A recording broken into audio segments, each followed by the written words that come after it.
তিলাওয়াতের ভাজে ভাজে সুরের অলংকার, এ কোরআন বাণী যে আল্লাহর, এ কোরআন বাণী যে আল্লাহর। আসসালামু আলাইকুম ওয়া রাহমাতুল্লাহি ওয়া বারাকাতুহু। আসুন্নাহ ফাউন্ডেশনের অনন্য আয়োজন সহজ সূত্রে কোরআন শিখির 23তম পর্বে আপনাদেরকে স্বাগতম। আলহামদুলিল্লাহ, গত ক্লাসগুলোতে আমরা তাজউইদের কিছু নিয়মকানুন শিখেছি। আমরা বলেছিলাম যে 7টি সূত্রে আমরা কোরআন পড়া শিখব, পাশাপাশি আনুষঙ্গিক কিছু নিয়মকানুন শিখব। সেই নিয়মকানুনের মধ্যে ছিল নুন সাকিন তানবিনের কিছু হুকুম এবং মিম সাকিনের হুকুম। আজকে আমরা শিখব যে হরফ উচ্চারণে মোটা এবং পাতলা করার বিবরণ। আপনারা জানেন যে আরবি হরফগুলো উচ্চারণের দুইটি দিক রয়েছে। কিছু হরফ আছে মোটা করে পড়তে হয়, কিছু হরফ রয়েছে যেগুলো পাতলা করে পড়তে হয়। এই হরফগুলোকে আমরা 3 ভাগে ভাগ করব। কিছু হরফ আছে সবসময় মোটা করে পড়তে হয়, পোর করে পড়তে হয়, এবং কিছু হরফ আছে পাতলা করে পড়তে হয়। এবং শুধুমাত্র 3টি হরফ রয়েছে, এগুলো কখনো মোটা হয়, কখনো পাতলা হয়। যে হরফগুলো মোটা করে পড়তে হয় সে হরফগুলো আপনারা আমার সাথে বলুন: খ, সদ, দদ, ত, য, গইন, কফ। এই 7টি হরফ সবসময় মোটা করে পড়তে হয়। এটা আমরা শুরুর পর্বতে আমরা শিখেছিলাম। কিছু হরফ আছে সবসময় পাতলা করে পড়তে হয়, এই 7টি হরফ বাদ দিয়ে, এবং আরও 3টি হরফ আলিফ লাম র, যেহেতু এই 3টি হরফ কখনো পাতলা হয়, কখনো মোটা হয়। বাকি 19টি হরফ সবসময় পাতলা করে পড়তে হয়। আপনারা আমার সাথে বলুন: হামজা, বা, তা, সা, জিম, হা, দাল, দাল, জা, সিন, শিন, আইন, ফা, কাফ, মিম, নুন, হা, ওয়াও, ইয়া।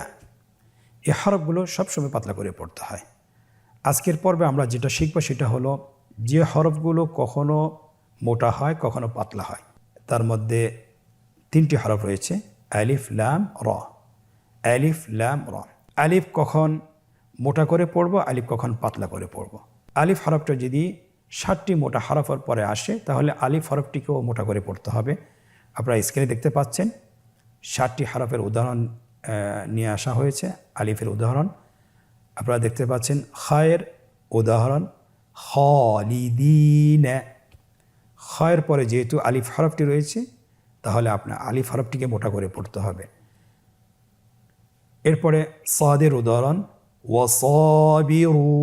সাদের পরে কিন্তু আলিফ হরফটি রয়েছে, ওয়াসাবিরু। এখানে আপনি যদি ওয়াসাবিরু বলেন তাহলে উচ্চারণ বিশুদ্ধ হবে না। এরপরে হরফটি দেখছেন দদ। দদের উদাহরণ ফিল মাদাজিই। দদের পরে আলিফ হরফটি রয়েছে, এখানে যেহেতু মোটা হরফের আলিফ হরফ রয়েছে তাহলে আলিফটিকেও মোটা করে পড়তে হবে। তয়ের উদাহরণ ওয়াত্তারিকি। যয়ের উদাহরণ যালিমিনা। গাইনের উদাহরণ বিগাফিলিন। কফের উদাহরণ আল কাদিরু। এখানেও দেখতে পাচ্ছেন কফের পরে আলিফ হরফটি এসেছে, তাহলে আলিফ হরফটিকে মোটা করে পড়তে হবে। আলহামদুলিল্লাহ, তাহলে আমরা বুঝতে পেরেছি যে আলিফ হরফটি কখন পাতলা করে পড়তে হবে, কখন মোটা করে পড়তে হবে। মোটা করে পড়তে হবে যদি মোটা হরফের পরে আসে, আর আলিফ হরফটি যদি বারিক হরফের পরে আসে তাহলে বারিক করে পড়তে হবে। যেমন ব্যা, ত্যা। এখানে কিন্তু আমি বলতে পারবো না ব, ত, তাহলে এটা শুদ্ধ হবে না। এটা বলতে হবে ব্যা, ত্যা, স্যা। এখানে যেহেতু আলিফ হরফটি পাতলা হরফের পরে এসেছে তাহলে আলিফকে পাতলা করেই পড়তে হবে। আলহামদুলিল্লাহ, তাহলে আমরা বুঝতে পেরেছি আলিফ কখন মোটা করে পড়তে হয়, কখন পাতলা করে পড়তে হয়। এখন আমরা শিখব যে লাম হরফটি কখন মোটা করে পড়তে হয়, কখন পাতলা করে পড়তে হয়। খুবই সহজ। এটা আমরা স্ক্রিনে দেখতে পাচ্ছেন, এটা একটি শব্দের মধ্যে সীমাবদ্ধ, সেটা হলো আল্লাহ শব্দ। আমরা জানি আল্লাহ শব্দে এখানে 2টি লাম রয়েছে। প্রথম লামটি হলো আলিফের পরে, দ্বিতীয় লামটি হলো প্রথম লামের পরে। তাহলে দ্বিতীয় লামের পরে যদি জবর অথবা পেশ থাকে তাহলে দ্বিতীয় লামটি পোর করে মোটা করে পড়তে হবে। আপনারা উদাহরণটি দেখুন। পেশের উদাহরণ রাসূলুল্লাহি। এখানে আমরা দেখতে পাচ্ছি আল্লাহ শব্দের দ্বিতীয় লামের আগেই এখানে একটি পেশ রয়েছে, এই জন্যে দ্বিতীয় লামটিকে পোর করে পড়তে হবে। রাসূলুল্লাহি। এবার আমরা দেখছি জবরের উদাহরণ, হুয়াল্লাহু। আল্লাহ শব্দের আগেই, মানে আল্লাহ শব্দের দ্বিতীয় লামের আগেই আপনার জবর এসেছে, তাহলে আল্লাহ শব্দের দ্বিতীয় লামটিকে পোর করে পড়তে হবে। সকলে আমার সাথে বলুন, হুয়াল্লাহু। আবার বলুন, হুয়াল্লাহু। তাহলে আমরা দুই অবস্থায় আল্লাহ শব্দের দ্বিতীয় লামটিকে পোর করে পড়ব, যখনই আল্লাহ শব্দের আগে অথবা আল্লাহ শব্দের দ্বিতীয় লামের আগে জবর অথবা পেশ আসবে, তখনই আল্লাহ শব্দের দ্বিতীয় লামটিকে আমরা পোর করে পড়ব।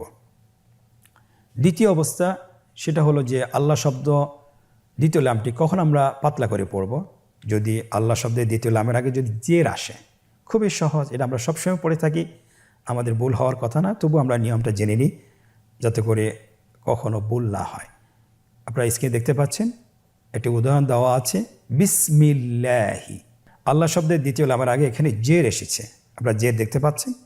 এই জন্যে আল্লাহ শব্দের দ্বিতীয় লামটিকে বারিক করে পাতলা করে পড়তে হবে। আপনি যদি বলেন বিসমিল্লাহি, তাহলে এই পড়াটি বিশুদ্ধ হবে না, আপনাকে পড়তে হবে শুদ্ধ করে। আমার সাথে বলুন, বিসমিল্লাহি। আবার বলুন, বিসমিল্লাহি। আলহামদুলিল্লাহ, খুব অল্প সময় খুব সহজে আমরা এই নিয়মটি শিখে ফেলেছি। আশা করছি আমাদের কখনো আর ভুল হবে না ইনশাআল্লাহ। আজকের পর্বের আমাদের আরেকটি হরফ রয়েছে, আমরা যে হরফটির কথা বলেছিলাম সেটা হলো র। এই হরফটিও কখনো মোটা করে পড়তে হয়, কখনো পাতলা করে পড়তে হয়। আপনারা স্ক্রিনে অবশ্যই দেখতে পাচ্ছেন র হরফ দুইভাবে পড়া যায়, একটা হলো পোর করে আর একটা হলো বারিক করে। পোর অর্থ হলো মোটা করে আর বারিক অর্থ হলো পাতলা করে। তো আমরা রকে 5 অবস্থায় মোটা করে পড়ব। আপনারা উদাহরণটি দেখুন, এখানে প্রথম অবস্থার নাম কি, প্রথম অবস্থাতে কি বলা হয়েছে, র হরফের উপরে যদি জবর অথবা পেশ আসে। র হরফটির উপরে যদি কি হয়, কি আসে, জবর অথবা পেশ, তাহলে র হরফটিকে মোটা করে পড়তে হয়। উদাহরণ আমার সাথে বলুন, রহিমুন। আমরা অনেক সময় ভুল করে বলে ফেলি যে রাহিম, কিন্তু রাহিম বললে এটা কখনো শুদ্ধ হবে না, আমাদেরকে বলতে হবে রহিম। আমার সাথে বলুন, রহিমুন। পরবর্তী উদাহরণটি দেখুন, রসুলুন। রয়ের উপরে পেশ এসেছে, তাহলে র হরফটিকে মোটা করে পড়তে হবে। আমার সাথে বলুন, রসুলুন। র হরফের দ্বিতীয় অবস্থা, র সাকিনের ডানে জবর অথবা পেশ থাকলে তাহলে র হরফটিকে মোটা করে পড়তে হয়। আপনারা স্ক্রিনে দেখতে পাচ্ছেন দুটি উদাহরণ দেখানো হয়েছে, একটি হলো ইয়ারহামু আর একটি হলো তুরজাউনা। তাহলে ইয়ারহামু, র সাকিন তার পূর্বে জবর আছে, র সাকিন তার পূর্বে যদি জবর থাকে অবশ্যই রকে পোর করে মোটা করে পড়তে হবে। আপনারা আমার সাথে বলুন, ইয়ারহামু। আবার বলেন, ইয়ারহামু। আরেকটি উদাহরণ, তুরজাউনা। র সাকিনের পূর্বে কি এসেছে, পেশ। র সাকিনের পূর্বে পেশ থাকলে অবশ্যই রকে পোর করে পড়তে হবে, মোটা করে পড়তে হবে। আমার সাথে একবার বলুন, তুরজাউনা। আলহামদুলিল্লাহ, দুইটি অবস্থা আমরা শিখে ফেলেছি। তৃতীয় অবস্থা, যে র হরফটি ওয়াকফের কারণে সাকিন হলে এবং তার পূর্বে সাকিন থাকলে এবং তার পূর্বে যদি জবর অথবা পেশ থাকে, তাহলে র সাকিনটাকে পোর করে পড়তে হবে, মোটা করে পড়তে হবে। আপনারা স্ক্রিনে লক্ষ্য করুন, দুটি উদাহরণ রয়েছে, শাহরুন, হুসরিন। এখানে দেখেন ওয়াকফের কারণে আমরা শাহর পড়ি, শাহর। তাহলে ওয়াকফ করতে হলে অবশ্যই শেষ অক্ষরে সাকিন দিতে হয়। তাহলে র শেষের অক্ষরটি সাকিন, এর আগের হরফটি হা, এটাও সাকিন এবং এর পূর্বের হরফটির উপর জবর রয়েছে। তাহলে আমরা শেষের র অক্ষরটিকে মোটা করে পড়ব। আমার সাথে বলুন, শাহর। আবার বলুন, শাহর। পরবর্তী উদাহরণটি দেখুন, হুসরিন। যদি আমরা ওয়াকফ করি কি হবে, হুসর। এটা আমাদের সূরা আসরে আছে, ওয়াল আসর ইন্নাল ইনসানা লাফি খুসর। এই সূরাটি আমাদের সকলের মুখস্থ। এখানে আমরা ওয়াকফ করলে হবে খুসর। তাহলে র সাকিন ওয়াকফের কারণে সাকিন, তার পূর্বে আরেকটি সাকিন রয়েছে এবং তার পূর্বে রয়েছে পেশ। তাহলে আমরা র সাকিনটাকে পোর করে পড়ব। আমার সাথে বলুন, খুসর। আবার বলুন, খুসর। তাহলে রয়ের তৃতীয় অবস্থাটি আমরা জেনেছি। এবং আমরা জানব চতুর্থ অবস্থানটি। র সাকিনের বামের হরফটি যদি মোটা হরফ হয়, আমরা বলেছিলাম মোটা হরফ 7টি। কি কি? খ, সদ, দদ, ত, য, গইন, কফ। র সাকিন তার বামে যদি আপনার মোটা হরফ আসে তাহলে র সাকিনটাকে অথবা রকে মোটা করে পড়তে হবে। আপনারা দুইটি উদাহরণ দেখতে পাচ্ছেন স্ক্রিনে। দেখুন, কিরতাসুন, মিরসাদুন। আবার বলুন, কিরতাসুন, মিরসাদুন। কি কারণে আমরা রটিকে মোটা করে পড়লাম? যেহেতু র হরফের বামে দুইটি হরফ আমরা দেখতে পাচ্ছি, একটি হলো ত, একটি সদ। এই দুইটি হরফ হলো মোটা হরফ, এই জন্যে র সাকিনকে পোর করে পড়তে হবে। রয়ের পঞ্চম অবস্থান। র সাকিনের ডানে যদি অস্থায়ী জের থাকলে তাহলে রকে পোর করে পড়তে হয়। র সাকিনের ডানে অস্থায়ী জের থাকলে সেটাকে রকে পোর করে পড়তে হয়। আমরা স্ক্রিনে দেখতে পাচ্ছি দুটি উদাহরণ। ইনিয়র ত্যাবে তুম, আমিয়র ত্যাবু। আমরা অস্থায়ী এবং স্থায়ী এটা কিছু নিয়ম রয়েছে, অবশ্যই আমরা পরবর্তীতে জেনে নেব। শুধুমাত্র আমরা উদাহরণ দুইটি একটু দেখিনি, এবং এই ধরনের উদাহরণ যদি আমরা কোরআন শরীফে দেখি তাহলে আমরা পোর করে পড়ব। ইনিয়র ত্যাবে তুম। আবার বলুন, ইনিয়র ত্যাবে তুম। পরবর্তী উদাহরণ, আমিয়র ত্যাবু। র সাকিন তার পূর্বে কি এসেছে? অস্থায়ী জের। এই জন্যে এটাকে আমরা রটাকে পোর করে পড়ব ইনশাআল্লাহ। তাহলে রয়ের 5টি অবস্থা জেনেছি, যে 5 অবস্থায় রকে মোটা করে পড়তে হয়। র সাকিনের আরেকটি শব্দ রয়েছে যে শব্দটিকে পোর করে পড়তে হয়, যদিও এটা নিয়মের বহির্ভূত, এরপরও আমরা শব্দটিকে জেনে নিই। শব্দটি হলো মিসর। শব্দটা কি? মিসর। কিন্তু এখানে আমরা দেখছি যে ওয়াকফের কারণে রটি সাকিন, এরপরে এর আগে সাকিন এবং এর আগে জের এসেছে। আমরা বলেছিলাম যদি জবর অথবা পেশ থাকে তাহলে পোর করে পড়ব, কিন্তু এখানে এই শব্দের মধ্যে দুইটি সাকিনের আগে জের এসেছে, এখানেও রকে পোর করে পড়তে হবে। এটা যদিও নিয়মের বহির্ভূত, কিন্তু কোরআনে কারিমের এই শব্দের ক্ষেত্রে র হরফটি মোটা করে পড়তে হবে। আপনারা আমার সাথে বলুন, মিসর। আমার সাথে আবার বলুন, মিসর। এখন আমরা শিখব রকে কয়টি অবস্থায় পাতলা করে পড়তে হয়। এখানেও আমরা বলবো যে রকে 4টি অবস্থায় পাতলা করে পড়তে হয়। 1 নম্বর হলো র হরফে জের থাকলে। এটা খুবই সহজ। র হরফের নিচে যদি আপনি জের দেখেন তাহলে আপনি এই রটাকে সবসময় পাতলা করে পড়বেন। স্ক্রিন লক্ষ্য করুন, এখানে 2টি উদাহরণ রয়েছে। আমার সাথে বলুন, রিজালুন। রয়ের নিচে কি রয়েছে? জের। পরবর্তী শব্দ রিজকুন। তাহলে প্রথম রয়ে এখানে রয়ের নিচে জের রয়েছে, এই রটাকেও আমাদেরকে পাতলা করে পড়তে হবে। আপনারা আমার সাথে আবার বলুন, রিজকুন। রয়ের দ্বিতীয় অবস্থা, যে অবস্থায় রকে পাতলা করে পড়তে হয়, র সাকিনের ডানে জের থাকলে এবং বামে পোর হরফ না থাকলে। ডানে থাকতে হবে জের, এবং বামে যদি পোর হরফ না থাকে, মোটা হরফ না থাকে, তাহলে রকে পোর করে পড়তে হবে। স্ক্রিনে আপনারা 2টি উদাহরণ দেখতে পাচ্ছেন। ফির আউনা। এখানে রয়ের উপর সাকিন, এর ডানে হলো জের এবং বামে কোনো মোটা হরফ নাই, এই জন্যে রকে পোর করে পড়তে হবে। আমার সাথে আবার একবার বলুন, ফির আউনা। পরবর্তী উদাহরণ, মির ফাকাতুন। এখানেও একই রকম হুকুম, যে র সাকিন তার ডানে এসেছে জের এবং বামে কোনো মোটা হরফ নাই, এই জন্যে রকে পাতলা করে পড়তে হবে। আপনারা আমার সাথে একবার বলুন, মির ফাকাতুন। আবার বলুন, মির ফাকাতুন। রয়ের তৃতীয় অবস্থা, র হরফটি ওয়াকফের কারণে সাকিন হলে, তার ডানের হরফটি সাকিন হলে এবং তার পূর্বে জের থাকলে। তার পূর্বে কি থাকলে? জের থাকলে, তাহলে র হরফটিকে পাতলা করে পড়তে হবে। আপনারা স্ক্রিনে দেখতে পাচ্ছেন 2টি উদাহরণ রয়েছে, হেইজের, আরেকটি উদাহরণ সেহর। এখানে লাস্টের যে রটি হরফটি রয়েছে, এই হরফটিকে মোটা করে পড়া যাবে না, পড়তে হবে পাতলা করে। তাহলে আমরা বুঝতে পারতেছি র হরফটি ওয়াকফের কারণে সাকিন হলে এবং তার পূর্বে সাকিন থাকলে এবং তার পূর্বে যদি জের থাকে, তাহলে র হরফটিকে পাতলা করে পড়তে হবে।